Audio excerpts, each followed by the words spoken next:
Yeah. Yeah. So this is, I forget this every single time. Is it episode 5? Mm-hmm.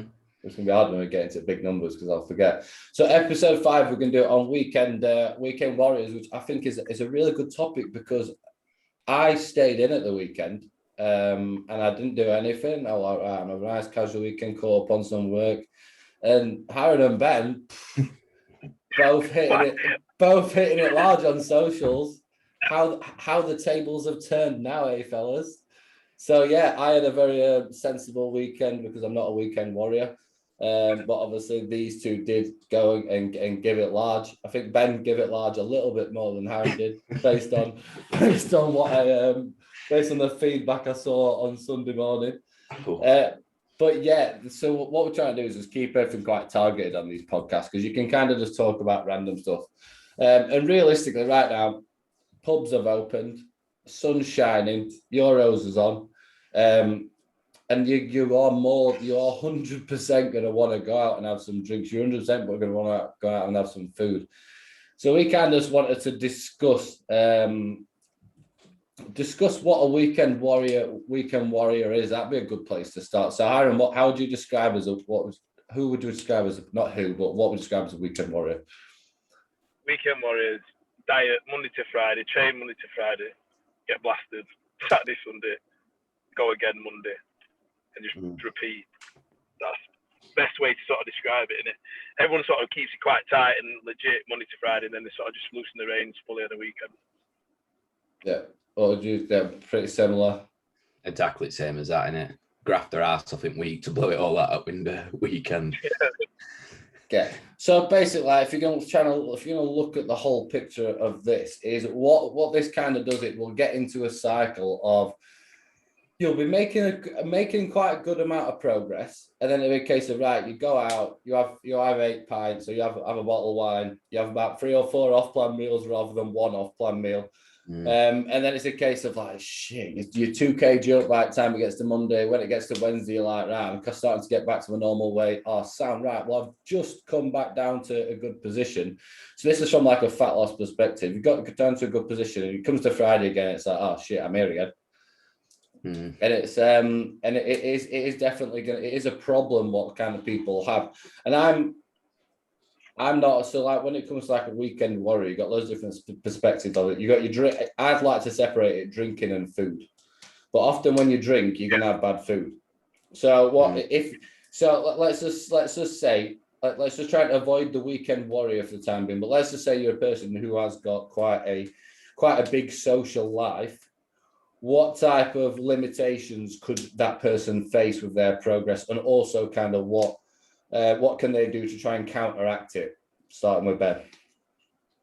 I'm going to go quick fire questions. I think what I do with a lot of my clients, and this is a conversation I've had with them recently because of the Euros. I've said, look, if you are going to socialise, you've got to pick between whether it's going to be smart drinks. So if you're going out and nailing 5 Carlins, you've got to accept the fact it's a couple of thousand calories. If you stick to spirits, you can limit the damage. That's from a drink perspective. And then how I set it up is if you've not got your meals prepared on a hangover, and this has come through years of me being a bit of a weekend offender in the past, you will generally not you won't eat your diet the next day, will you? Because you're not going to prep because you feel like shit. So what I do and what I kind of say from clients, if you're going out socializing, make sure your meals are prepped for the next day, because if they're in the fridge, likelihood is that you're going to eat them. And then in terms of drinks, stay away from the pints and the bottles of wine and stay on the spirits. Karen, what would your advice be? For someone who's quite social, I think, Ben's right, 100%. They're the sort of pitfall straight away. If you're not prepped for the Sunday, you're in a world of trouble Sunday, because you're going to be like, oh, should I get a Mackie, should I get a KFC, or all that sort of stuff. I think for the people who are quite social, got quite big goals, I think one of the main things that sort of is a temptation is your mates. Is your mates getting your head? Is your mate saying, you don't need to, you can have a weekend off, or your goals can wait, and all that sort of stuff. So I think that's one of the biggest sort of things to manage, is your sort of friends' expectations about what you can do or what you are able to do. And I think that comes with being transparent about why you're doing what you're doing. Obviously, we work with a lot of people who've got different goals: fat loss, muscle gain. We have some people want to compete and all that sort of stuff. And they're all quite social people. They've all got people who will be in their heads. Yeah, bad like you. So I think managing them and being honest and open with them is a massive thing.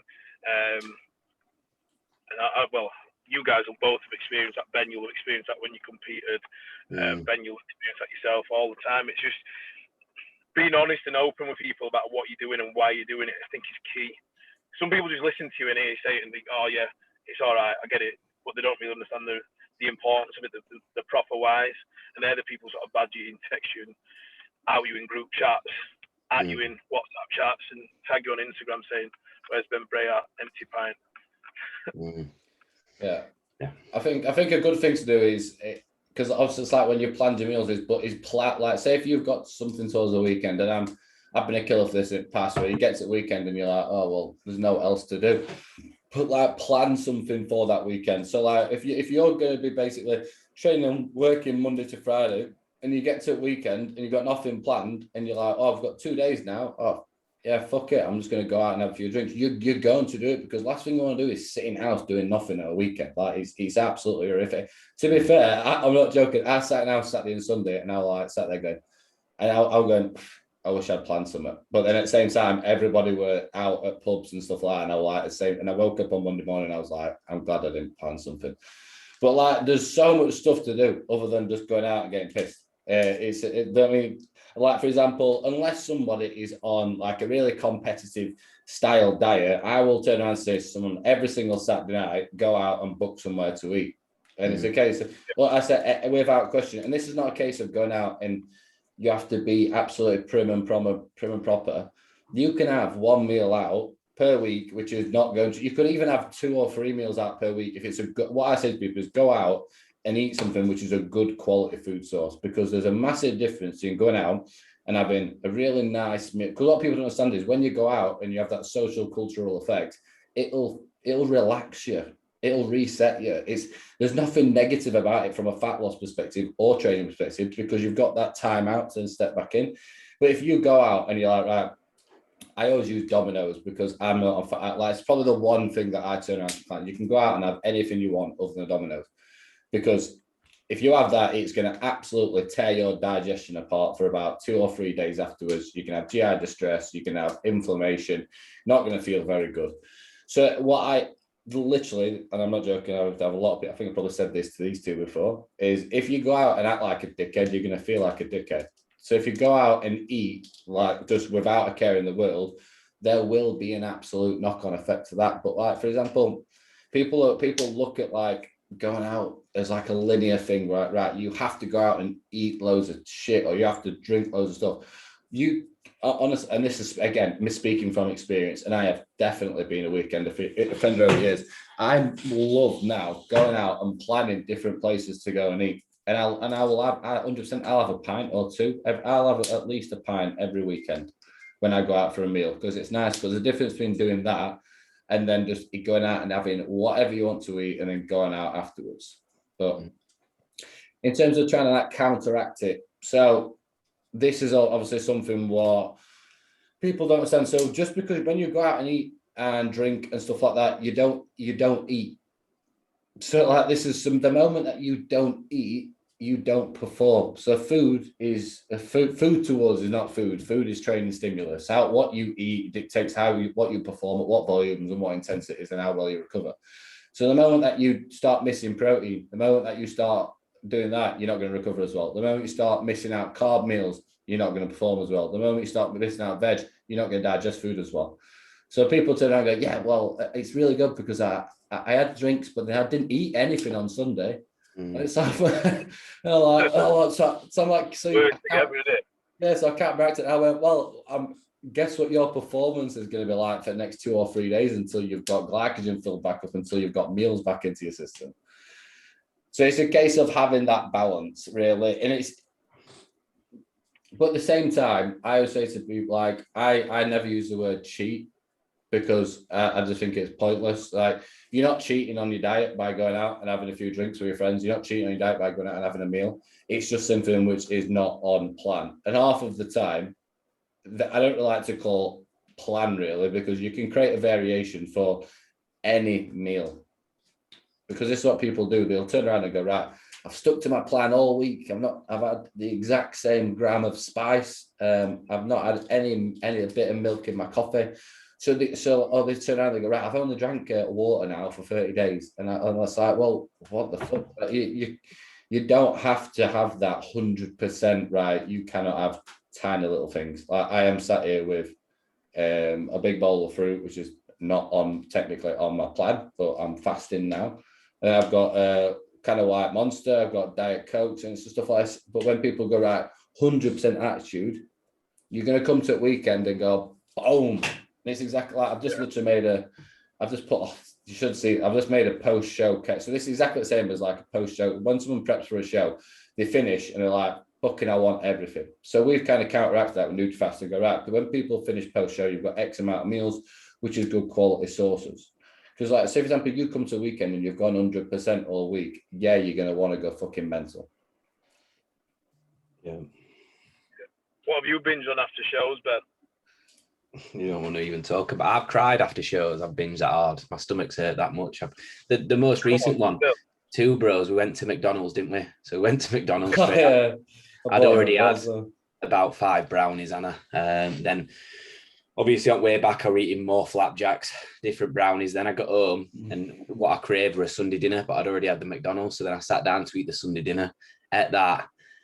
Full Sunday dinner and then a full half a cheesecake, and then literally, mate, my stomach were about to bust. So I was nearly crying. I was in that much pain. So yeah, it's not good. No, I can't do that really. But yeah, so in terms of like, right, how do you counteract that? So like in terms of this, also another thing what people don't see is, if I go out and have a few drinks or a few meals at the weekend, it's not really going to affect my results for the week. Fuck, like, right, you add it up. If you have a certain, I know some people where I've worked with in the past, and they've gone, right, what have you had this week? And they've gone this, and this, and this, and this. And I've gone, right, you've had 3,000 calories more on top of your actual diet this week. So you do 3,000 divided by 7, right? You've just pretty much cancelled your deficit out for that week. Yeah. That's what a lot of people don't look at. A lot of people miss that. If you're only in a minor deficit and then you go and smash 4,000 calories 2 days at weekend, job done, or even one. Because you don't really want to, like, don't get me wrong, I'm a big fan when it comes to fat loss. You force adaptation and you do create a harsh deficit. Not a harsh one, but it'll affect performance, but enough so it's like your body's like, shit, yeah, I've got to lose body fat now. So that's through expenditure and through food. But for example, you just go and smash all your food at weekend, you've cancelled out one aspect of your deficit, and it's a case of, right, what have you got to do next? And then people are like, right, I've got to do more cardio. Right, when you start doing more cardio, that's going to dramatically affect your recovery. That's going to dramatically affect how you perform. So there is just a huge knock-on effect to it. Like, for example, if you do go at a weekend and have a big binge, then yeah, I'll always say, right, kind of reduce your carbohydrates a little bit the day before, day on, and day after, and increase your expenditure a little bit. But don't absolutely tan it, because what people do is you get into this cycle of self-punishment, and people don't see it as self-punishment. The moment that you start forcing yourself to eat less, or forcing yourself to do more cardio for the sake of you not having a little bit of control, that's like such bad in self-inflicted habits. I think when people do that, what happens is they see themselves come out of that cycle. So they're like, Ben will have been out, and we've all done it, and we've seen it, and we've had a weekend, we've ate loads of cardio, we've ate loads of expenditure, we've ate under, and we thought, oh shit, weight's all right, weight's back to where it was. And then you prove that to yourself in that week, and then you think, Friday night comes, you think, oh fuck it, I'll just do it again. I did it last week, I can do it again. I did it last week, I can do it again. And that's where like you make no progress. That's where you end up just stalling for months and months on end, and you've been in the same position all the time. And I think that goes into what you said, Ben, about like planning your weekends. I think we've all been there, and especially now with Euros and stuff, and the pandemic and all that sort of stuff. I think we can all admit there's some things you can do with missing. You don't have to be in attendance for everything. I think that if you be a bit more selective in your sort of social occasions, they'll be a bit more enjoyable. They definitely are for me anyway. And you don't have to indulge. As hard as it is, mate, I've been on nights out. Don't get me wrong, I was done for 12 o'clock, but I've been on nights out when I've been dieting and not drunk. And you get to a stage where people start getting leery and you just duck out, don't you? That's when you go.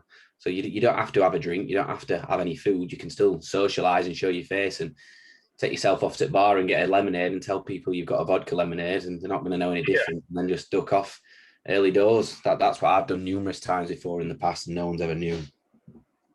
Yeah, it's like when you make a big deal about it. Well, when you make a big deal about it, you create pressure for yourself, and you also create awareness for everyone else. Because it's like the moment that you're that person in the group who's like not drinking, it's like what they can start smelling it. They're like there's someone in here who's not drinking, and that's kind of what it is. And do you know what? If I've been the same, and I would be with my mates now. Like if someone going, yeah, I'm not having a drink. It's almost becomes a challenge that you're like, right, we're getting this guy absolutely hammered.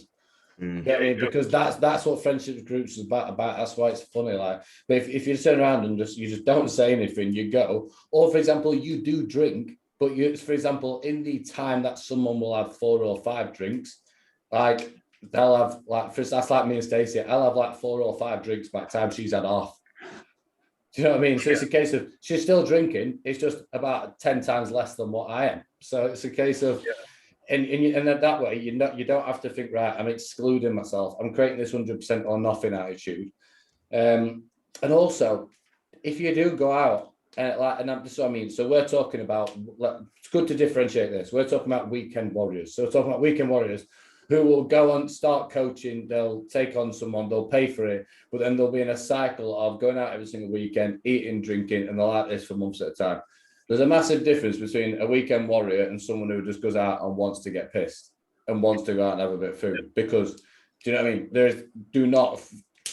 What I say to people is don't feel bad about, like, for example, if you know that you're going to go out and have a drink, I will say to people, right, just expect your check-in next week's not going to be as good. It's as simple as that. Because then people go, what some people do is they go, but I absolutely smashed it all week. And I'm like, yeah, but you remember what you did at weekend and then you checked in on Tuesday. So like, it's a case of just letting, for example, from a coaching perspective, it's all about raising awareness. Because I think what's hard from a coaching perspective with some people, what is hard to understand is, drinking and stuff like that is part of culture. Like it's not something that someone if there's someone's like a proper socialite, it's not something you can just suddenly stop doing because it's just part of their routine and kind of what they do as a blowout at a weekend.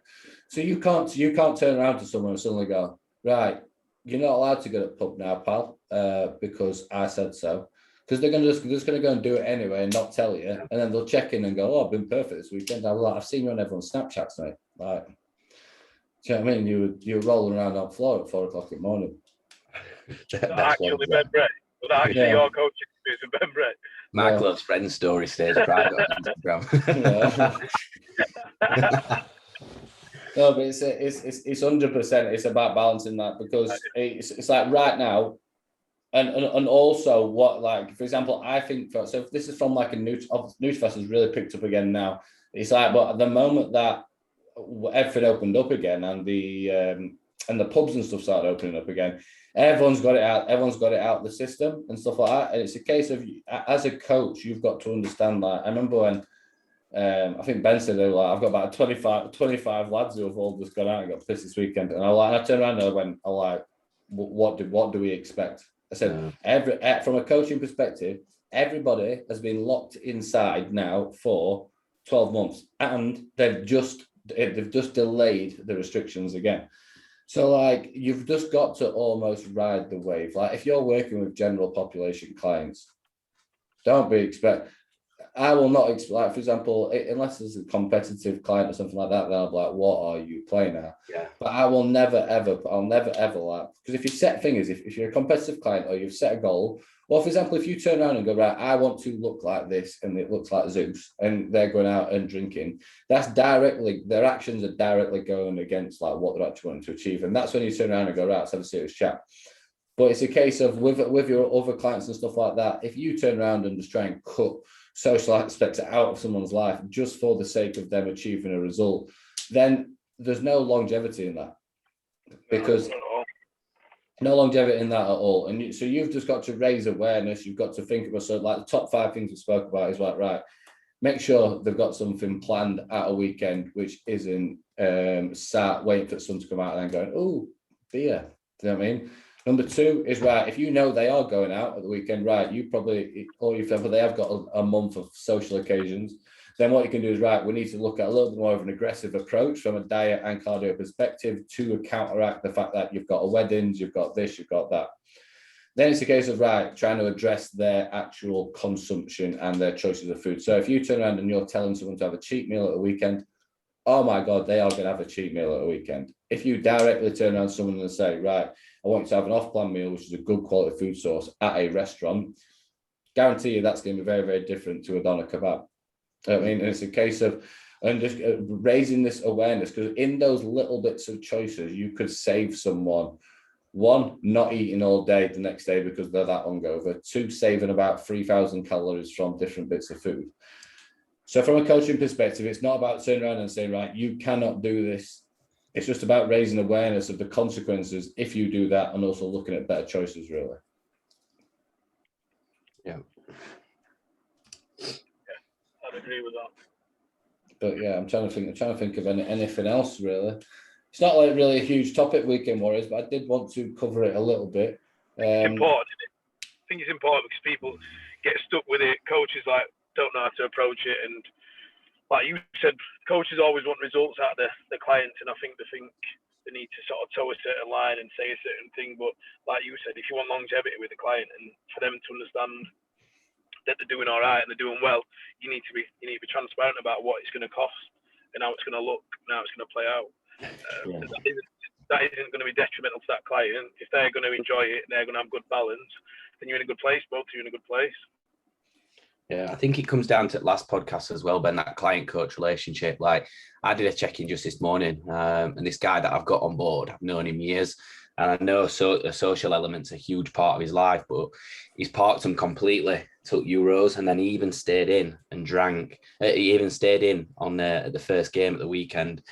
And I said, look, I even said on his check-in, I said, look, you've got 2 options here. There's an off-plan meal or the Euros, you choose. And he messaged me saying, mate, get me to Euros with Scotland game on Friday. So, it's about understanding your client as well. No, 100. But and something me and Ben have discussed as well before is like, say for example, so obviously we spoke a lot about a client and the awareness of that side. And we obviously tried to create these all focused on client and coach. Like from a coaching perspective, again, me and Ben have spoke about this before. If you've got an online if you've got an online business where you're charging, I don't know, 75 to up to like 125 is quite a low number for an online coaching per month.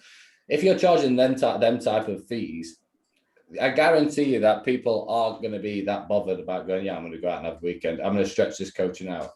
The moment that you start charging more, and it's a case of, right, if I'm spending 175 to 250 pound a month on online coaching, and I'm not actually getting results because I'm being a dickhead at a weekend, people are going to start thinking twice. And that's when you start getting a little bit more buy-in from certain clients. It's more of a case of the client will, if you charge a bit more, the client will get themselves to a certain result, and then they'll reward themselves with, right, I've worked really hard for this. I've invested into myself. I've got to this point. I've achieved it. I'm going to go out and I'm enjoying myself. But if you're undercharging, that will go in line with a weekend warrior mentality, because it's like, yeah, it's only 100 quid. So what? I can go and spend 60 quid at weekend. And it's a case of, and it comes down to investment, because you'll be people's attachment to money, 100%. When you're invested financially into something, you're invested personally and physically into it as well. Yeah. So that's what I mean. So if you've got certain clients who are just not really taking it very seriously, all right, then Sam, mate, right, my online coaching is this now, and I guarantee you they'll either drop off, and what my opinion is that there is no point in having a client who is just going through the emotions. It is as simple as that. They're not going to achieve anything, so they're not really going to have an amazing like word of mouth referral. They're not really going to get to a point of result. They're not going to have a buy-in. It's not going to be an enjoyable process for you. So there's no issue with that in the slightest. So yeah, 100%. Just think about think about how much you are charging if people are just simply going out and getting hammered at a weekend and they're not really bothered about that fee per month. And that's where you start playing around with things a little bit. But yeah, anything else, you two, from a weekend warrior perspective? You got any social stuff lined up at all? Any more this weekend? No. I'm sensible. Don't get me wrong. When it gets to, so again, I've once we've got Newsfast back up and running like it is now, CP education. So I'll do a little bit of roundup. CP education may or may not have a national accreditation in the next few days. If I get that, oh my days, you can guarantee that I am having a pint this weekend. There's a little bit of a treat, but it's not going to be a weekend warrior. But then after the Fit Expo has been moved now, so we're going to be planning on having a big blowout after Fit Expo. That rave's been cancelled and all, Ben, that we were going to do together. Newsham Cocoon. Oh, is it actually? 19th now, isn't it? That's gone. Sack this whole podcast off. Everyone's going to pub. Oh my God. Are you joking, man? No, it's gone, mate, yesterday after the announcement. So this is an event. So I don't know. Obviously, this is about me, Ben, Aaron, just like, and kind of who we are. So I've not really been to like a techno event in a while because none of us been able to. Like, I was really looking forward to having a bit of a boogie in the field, and I was thinking, yeah, that's going to be my one. It's my one blowout. That. So yeah, it's just been cancelled, guys. So fantastic news. I'm going to be sitting in the house again more weekends. So yeah, so just understand you're not going out and neither am I either now. So thanks for listening. And we'll get on to the next episode. I'm actually gutted about that. I didn't know it was cancelled. I am. I thought it was, I thought it was an outdoor. I'm just going to leave it recorded. I thought it was an outdoor event. Yeah, it is, but they still cancelled it. Big rave. How can you catch COVID when you stood around jumping around in a field? No idea. That's what I know. Depressing, isn't it? I've booked and paid for apartments. Yeah, I have. Everything been delayed. Nightmare. Wow. I know. So Fit Expo is going to be delayed by a month or maybe more, and I'm not gonna party. Well, I'm not gonna rave in a field. So just expect more positive content and no hangovers. That's all I've got to say, really. So yeah, I'm really looking forward to kind of just laying off it for a week, thinking, oh God, I'm a bit ropey, but looks like more of this for me. Right, see you in a bit, everyone. See you later.